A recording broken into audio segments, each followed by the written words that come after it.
सोलापूर न्यूजमध्ये आपल्या सगळ्यांचं स्वागत। या ठिकाणी आम्हाला केलं आहे आणि आम्ही पराभव मोठ्या मनाने स्वीकारलेला आहे। त्यामुळे येत्या काळामध्ये सोलापूरच्या जनतेशी जो ऋणानुबंध आहे, इतक्या मोठ्या प्रमाणात मतदान या ठिकाणी मला केलेलं आहे, भारतीय जनता पार्टी महायुतीला केलं आहे।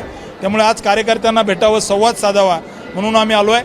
आम्ही भारतीय जनता पार्टीचे कार्यकर्ते या ठिकाणी पराभवातून खूप काही शिकत असतो। त्यामुळे आम्ही खूप काही चिंतन या विषयामध्ये करण्यापेक्षा कार्यकर्त्यांनी या निवडणुकीमध्ये जे काम केलं आहे त्या कामाचं कौतुक करण्यासाठी या ठिकाणी आलो आहे।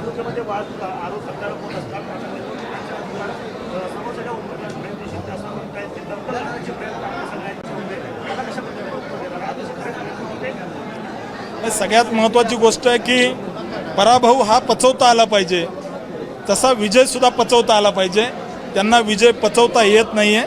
अहंकार आणि त्याच्यातून ज्या पद्धतीने वाचाळ बडबड सुरू आहे, मला असं वाटतं की सोलापूरकरांना त्या ठिकाणी विकास, इथल्या जनतेचे प्रश्न हे कधीही ते सोडवणार नाहीत। स्टंटबाजी करून सोलापूरच्या जनतेची दिशाभूल करतील। सोलापूरकर पाहतील की कशा पद्धतीने या ठिकाणी आपण कसा उमेदवार निवडून दिला आहे, हे सोलापूरकर पाहतील।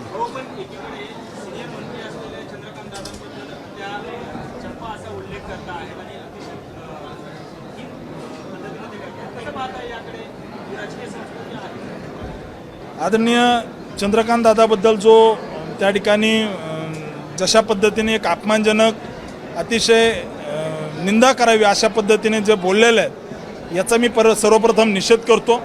आदरणीय दादा, त्या ठिकाणी दादांचं वय याचा विचार त्यांनी करायला पाहिजे होता आणि एक राजकीय संस्कृती नसलेला खासदार सोलापूरकर पाहतायत। येत्या काळामध्ये ज्या पद्धतीने त्यांनी भाषा वापरतायत, ज्या पद्धतीने स्टंटबाजी करतायत, ज्या पद्धतीने त्या वागतायत, इथला कार्यकर्ता पाहतोय, इथली जनता पाहतीये। सोलापूरकरांना या ठिकाणी एकच सांगतो की येत्या काळामध्ये विकास आणि इथले प्रश्न याबद्दल इथले खासदार कधी काही करतील का नाही याच्याबद्दल शंका आहे। कारण फक्त स्टंटबाजी करणं हा यांचा त्या ठिकाणी खऱ्या अर्थानं स्वभाव आहे आणि सोलापूरकर ते अनुभवत आहेत।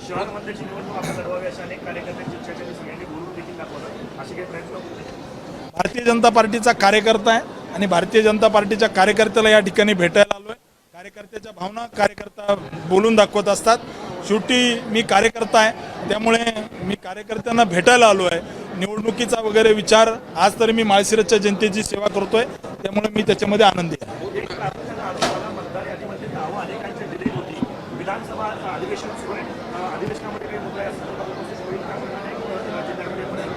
नाही, मुळात हे निवडणूक आयोगाचा विषय आहे, एक स्वायत्त संस्था आहे।